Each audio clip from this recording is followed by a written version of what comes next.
Hello India, आप देख रहे हैं न्यूज इंडिया। मैं हूं आपके साथ रवीश और हेलो इंडिया की शुरुआत करते हैं बड़ी खबर के साथ जो कि मध्य प्रदेश से आ रही है। मध्य प्रदेश के सीधी में भीषण सड़क हादसा हो गया।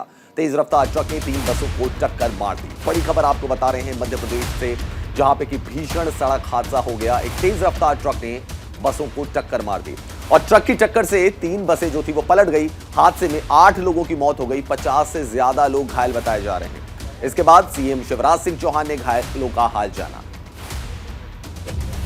तो मध्य प्रदेश के सीधी में भीषण सड़क हादसा हो गया। इस हादसे में 8 लोगों की मौत हो गई, 50 से ज्यादा लोग घायल हो गए। एक ट्रक ने बसों को टक्कर मार दी और टक्कर इतनी भीषण थी कि इसमें 8 लोगों की मौत हो गई, 50 से ज्यादा लोग घायल हो गए। घायलों का अस्पताल में इलाज चल रहा है। मुख्यमंत्री शिवराज सिंह चौहान ने घायलों का हाल जाना। गृह मंत्री अमित शाह ने भी इसको लेकर ट्वीट किया है। उनका कहना है कि सड़क हादसा हुआ है जिसको लेकर वो दुख प्रकट करते हैं। शिवराज सिंह चौहान ने भी ट्वीट किया। ये तस्वीरें भी आप देख सकते हैं इस भीषण सड़क हादसे की, जिसमें ट्रक ने बसों को टक्कर मारी और बस पलट गई। ये तस्वीर आप देख सकते हैं। मध्य प्रदेश के सीधी में भीषण सड़क हादसा हो गया। ट्रक की टक्कर से 3 बसें पलट गई, जिसके बाद 8 लोगों की मौत हो गई, 50 से ज्यादा लोग घायल बताए जा रहे हैं, जिनका अस्पताल में इलाज चल रहा है। मुख्यमंत्री शिवराज सिंह चौहान ने घायलों का हाल जाना। साथ ही साथ गृह मंत्री अमित शाह ने भी ट्वीट करके अपनी संवेदना प्रकट की है।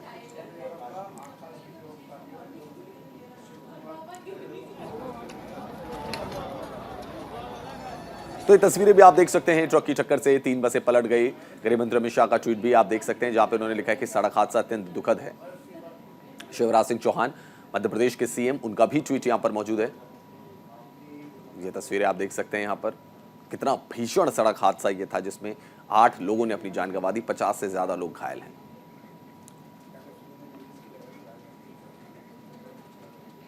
और अगली बड़ी खबर दिल्ली से, जहां एमसीडी के चुनावों को लेकर बीजेपी और आप के जो पार्षद हैं वो थाने पहुंच गए हैं। अब 27 फरवरी को स्टैंडिंग कमेटी का चुनाव होगा। बड़ी खबर आपको बता रहे हैं दिल्ली से। एमसीडी में मारपीट के बाद बीजेपी और आप के पार्षद थाने पहुंच गए। स्टैंडिंग कमेटी का जो चुनाव है अब 27 फरवरी को होगा।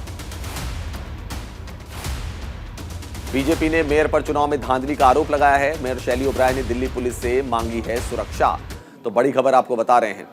ये तस्वीरें भी आप देख सकते हैं किस तरीके से धक्का मुक्की देखने को मिली स्टैंडिंग कमेटी के चुनाव में, जहां आम आदमी पार्टी के पार्षद, बीजेपी के पार्षद आपस में भिड़ गए। और ये आप देख सकते हैं एक पार्षद का बहुत बुरा हाल हो गया। एमसीडी में मारपीट के बाद बीजेपी और आपके पार्षद थाने पहुंचे। अब 27 फरवरी को स्टैंडिंग कमेटी का चुनाव होगा। बीजेपी ने मेयर पर चुनाव में धांधली का आरोप लगाया है। मेयर शैली ओबराय ने दिल्ली पुलिस से सुरक्षा मांगी है। तो ये तस्वीरें भी आप देख सकते हैं किस तरीके से धक्का मुक्की का आलम वहां पे नजर आया। बीजेपी और आम आदमी पार्टी के जो पार्षद हैं वो आपस में धक्का मुक्की करने लगे। मारपीट वहां पर होने लगी, जमकर मारपीट होने लगी। ये तस्वीरें भी आप देख सकते हैं। और आजकल कुछ ऐसे ही नजारे देखने को मिल रहा है। आम आदमी पार्टी और भारतीय जनता पार्टी के पार्षद आपस में मारपीट करते हुए नजर आए, जहां जमकर लात घूंसे चले। ये आप देख सकते हैं मारपीट की तस्वीरें। इसके अलावा एक पार्षद को चक्कर भी आ गए। और ये तस्वीरें भी आप देख सकते हैं, पार्षद को वहां पर उठाया गया। अब स्टैंडिंग कमेटी का चुनाव दोबारा होगा। 27 फरवरी को स्टैंडिंग कमेटी का चुनाव करवाया जाएगा।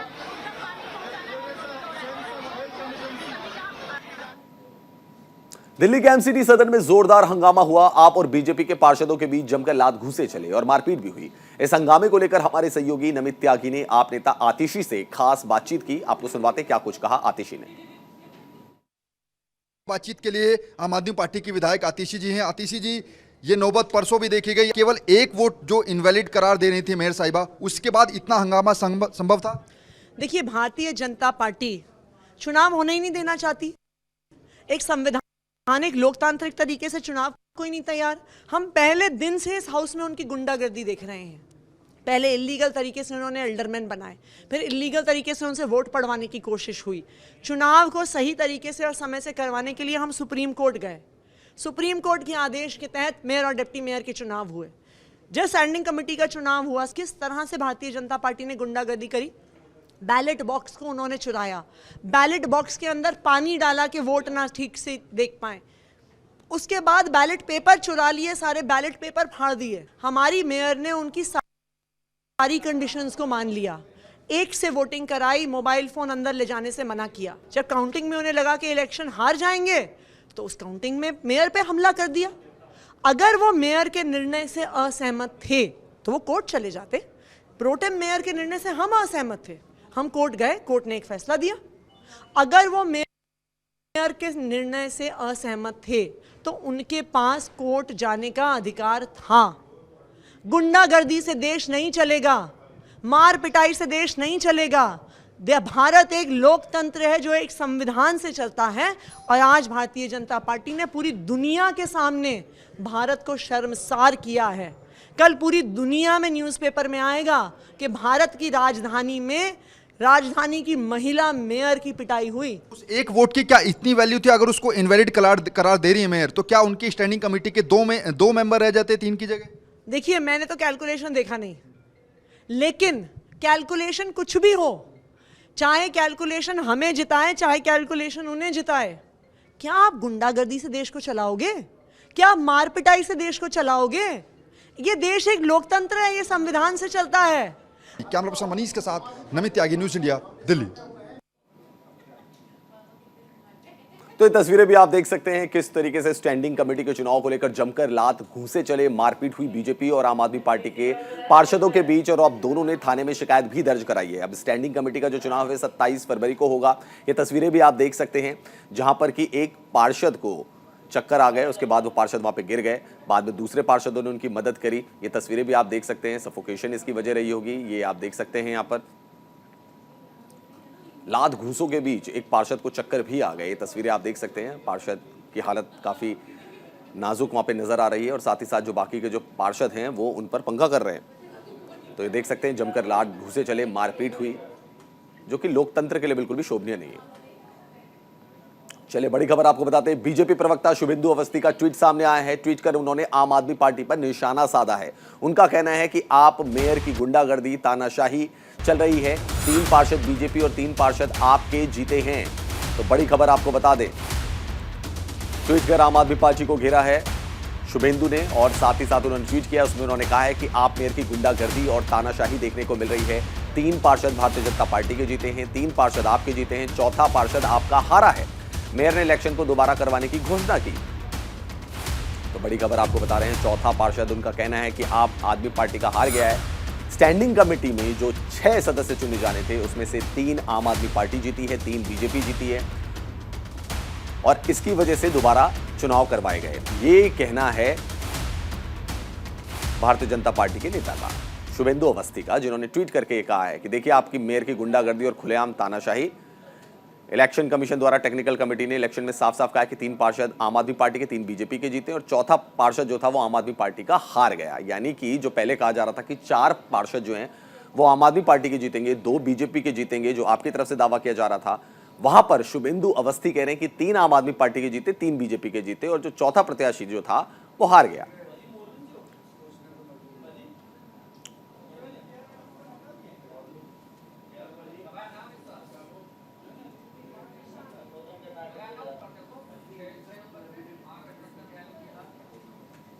चलिए बड़ी खबर आपको बता दें, दिल्ली कर्नाटक संघ की 75वीं वर्षगांठ आज है।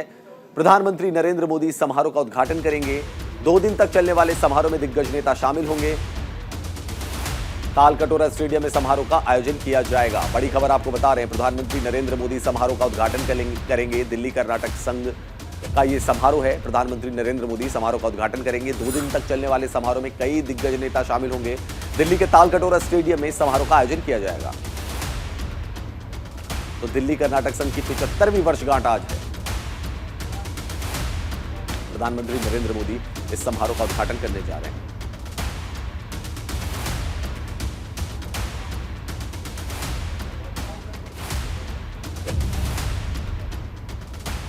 तो प्रधानमंत्री नरेंद्र मोदी समारोह का उद्घाटन करेंगे। दिल्ली कर्नाटक संघ की 75वीं वर्षगांठ आज है। प्रधानमंत्री नरेंद्र मोदी इसका उद्घाटन करेंगे। दिल्ली के तालकटोरा स्टेडियम में इसका आयोजन किया जा रहा है। इसके साथ साथ कई दिग्गज नेता इसमें शिरकत करेंगे। 2 दिन तक ये समारोह चलेगा, जिसमें देश भर से जो दिग्गज नेता हैं वो इसमें शिरकत करने पहुंचेंगे। तो दिल्ली कर्नाटक संघ की 75वीं वर्षगांठ आज है।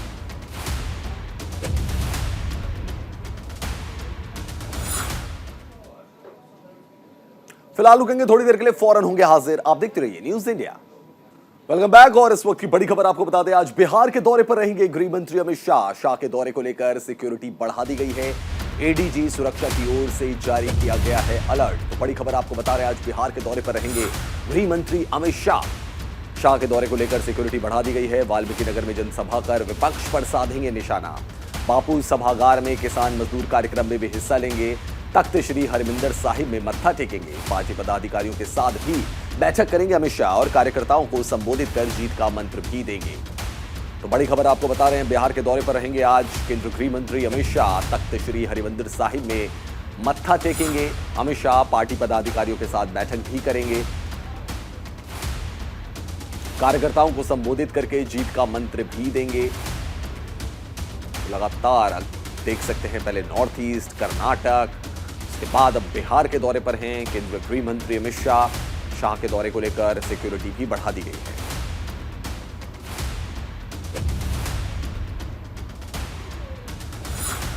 तो कार्यक्रम भी हम आपको बता दें, पश्चिमी चंपारण के जैन साहू उच्च विद्यालय विशाल जनसभा को संबोधित करेंगे। 11:30 बजे जनसभा को संबोधित करेंगे। शाम 4 बजे पटना में किसान मजदूर समागम में हिस्सा लेंगे। स्वामी सहजानंद सरस्वती जी की जयंती पर आयोजित होगा समागम। शाम 6 बजे पटना में तख्त श्री हरमिंदर जी साहिब गुरुद्वारा में मत्था टेकेंगे अमित शाह। इसके अलावा कार्यकर्ताओं को संबोधित करके जीत का मंत्र भी देंगे। बिहार के दौरे पर रहेंगे आज केंद्रीय गृह मंत्री अमित शाह। शाह के दौरे को लेकर सिक्योरिटी भी काफी टाइट कर दी गई है, सिक्योरिटी बढ़ा दी गई है। आज विपक्षी दलों पर हमला बोल सकते हैं अमित शाह।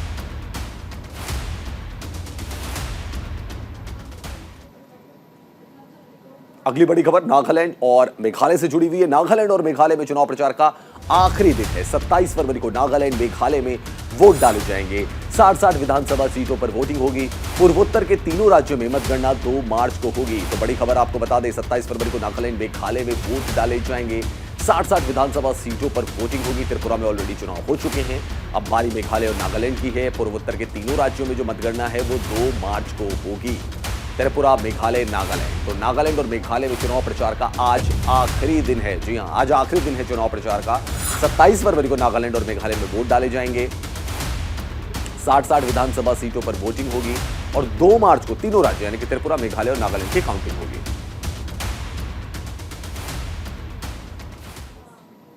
अब बड़ी खबर आपको बताते हैं, कांग्रेस का 85वां राष्ट्रीय महाधिवेशन चल रहा है रायपुर में। उसका आज दूसरा दिन है। राजनीतिक और इंटरनेशनल अफेयर्स पर चर्चा की संभावना जताई जा रही है। तो कांग्रेस का 85वां राष्ट्रीय महाधिवेशन का आज दूसरा दिन है। राजनीतिक और इंटरनेशनल अफेयर्स पर चर्चा की संभावना है। चुनाव को लेकर अहम माना जा रहा है आज का दिन। महाधिवेशन में पार्टी विधानसभा और लोकसभा चुनाव के लिए रोड मैप बनाएगी। तो बड़ी खबर आपको बता रहे हैं, पार्टी विधानसभा और लोकसभा चुनाव के लिए रोड मैप बनाएगी। महाधिवेशन के पहले दिन बड़े फैसले लिए गए। पार्टी संविधान में संशोधन होगा। कांग्रेस वर्किंग कमेटी का चुनाव नहीं होगा। जो सदस्य बनेंगे उन्हें पार्टी अध्यक्ष खड़गे मनोनीत करेंगे। पार्टी अध्यक्ष को नियुक्ति के संबंध में अधिकार देना होगा। वहीं स्टीयरिंग कमेटी से चुनाव पर असर होगा। तो तमाम बड़े फैसले पहले दिन लिए गए। आज दूसरा दिन है कांग्रेस के राष्ट्रीय महाधिवेशन का।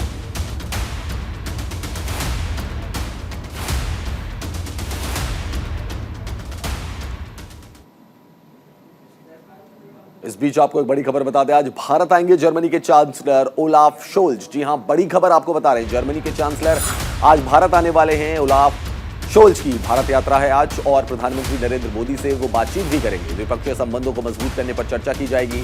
कारोबारी और नई प्रौद्योगिकी पर भी बात होगी। रूस यूक्रेन युद्ध पर भी चर्चा हो सकती है। तो बड़ी खबर आपको बता रहे हैं, जर्मनी के चांसलर का भारत दौरा। जर्मनी के चांसलर प्रधानमंत्री नरेंद्र मोदी से मुलाकात करेंगे। द्विपक्षीय संबंधों को कैसे मजबूत किया जाना है, इस पर चर्चा होगी। बड़ी बात यह है कि रूस और यूक्रेन युद्ध पर भी चर्चा हो सकती है। तो आज भारत आएंगे जर्मनी के चांसलर ओलाफ शोल्ज।